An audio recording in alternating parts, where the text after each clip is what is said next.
Christy, welcome back to my channel. Today I'm going to be making a card using this super cute Lawn Fawn set called Dad Plus Me, as well as the Spring Fling collection by Pebbles. So I'm going to be altering my stamped images today. I wanted to use these two bears, but I wanted them to look like pandas.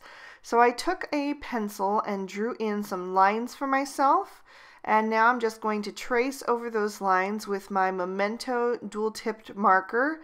This marker has the same exact ink in it as the Memento Tuxedo Black ink pad, which is what I use to stamp with. So this ink is going to match perfectly. You can see that I messed up a little bit on that first line separating his front legs from the rest of his body. I made it a little bit too thick, but it's really not going to matter because I'm coloring them black and white anyway, so that's going to be covered up completely. So I just made a little bit of separation where their ears connect to their heads, between their front feet and then the back feet, so that there's a band in between for the white, and then just made the little rings around their eyes. So now I can move on to my Copic coloring, and I'm going to use W5, W7, and W9 to make the black portion.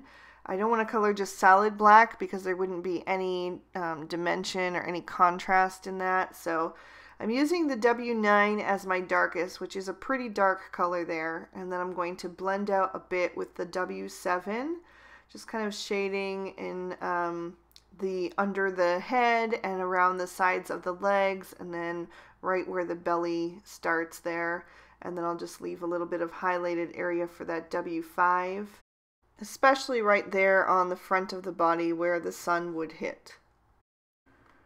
Then I can move to the back section. I'm just going to work in small little areas today so that the color doesn't have a chance to dry into the paper too much. Dark colors tend to be harder to blend if you let them go too long. So I'm just going to blend that out as well, leaving a little bit of highlighted towards the front and making sure that that back area is the darkest so that it appears rounded. So to finish off the adult panda, it is from the Dad Plus Me stamp set, but you could certainly use it for either male or female. I'm just going to color in the ears and then the little rings around his eyes.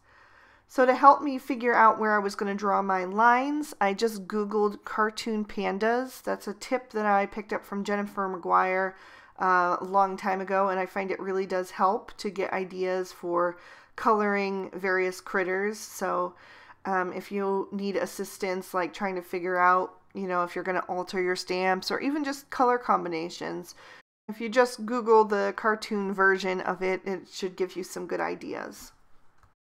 So now I've moved on to my baby bear, and I'm just going to color him exactly the same, just keeping the darkest with that W9 towards the backs of the legs, and then blending out with the W7, and then just leaving a little bit of W5 for a highlighted area, just to give him some dimension there and make him look a little bit more three-dimensional.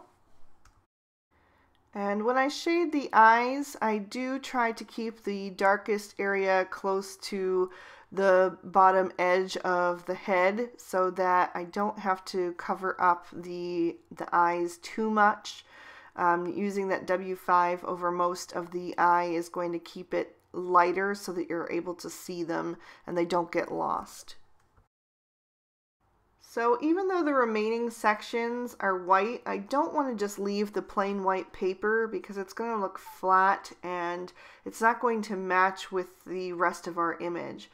So I'm taking my W00 and my W1 and just adding a little bit of shadow to those areas.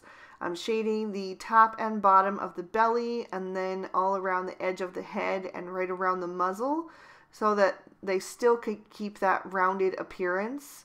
And then I can leave the centers of those areas nice and white so that they still look black and white. And I'll even grab my colorless blender and put a little of that down in the center so that it just pushes that W00 back a little bit, makes it fade more evenly, and makes a smooth transition into white. And then I'll just die cut these out with the matching dies.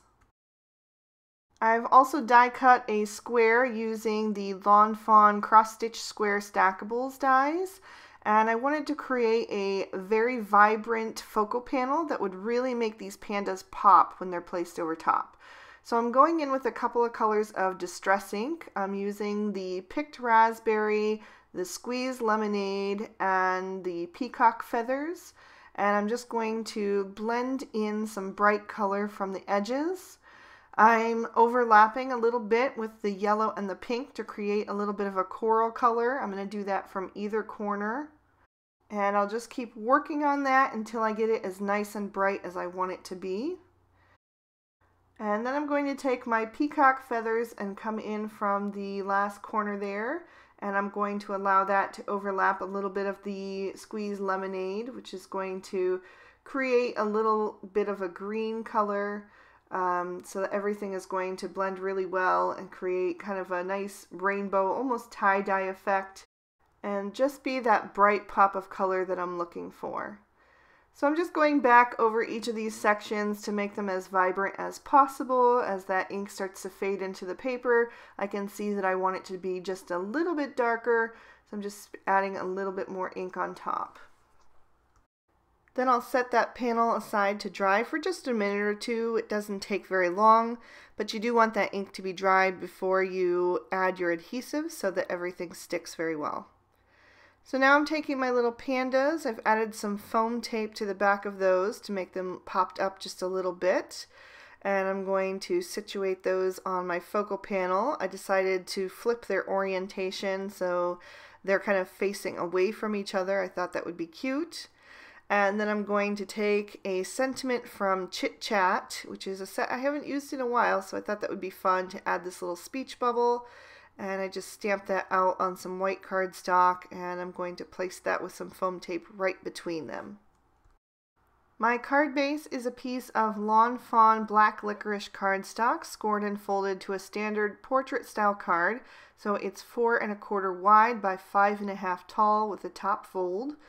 And I'm just going to add my pattern paper with some Tombow Mono multi-glue. I've trimmed that down to 4 inches by 5 1/4 so that I have a little bit of a black border on all sides.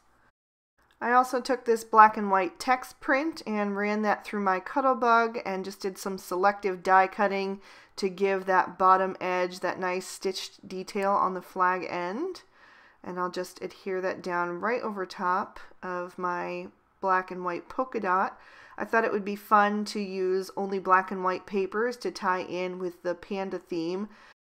So I'll just flip over my card and trim off that excess at the top. And then I'll take my focal panel and add some Scotch 3M foam tape to the back of that. Just running a couple of lines down the back to make sure that it's really well supported.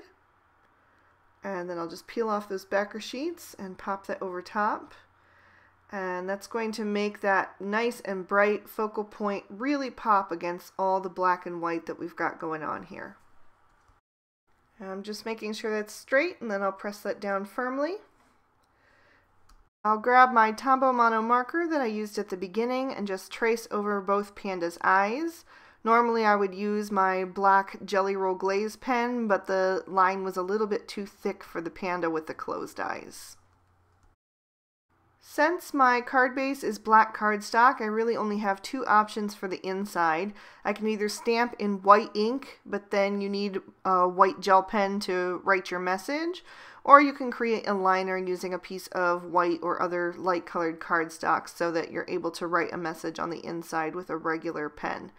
So that's what I chose to do. I'm doing a liner, and I just trimmed a piece of white cardstock down to 4 inches by 5 1/4 so that it would mat nicely on the inside. And then I'm taking these little bear images again, as well as a sentiment from Dad Plus Me, and I'm just stamping those down using my Misty.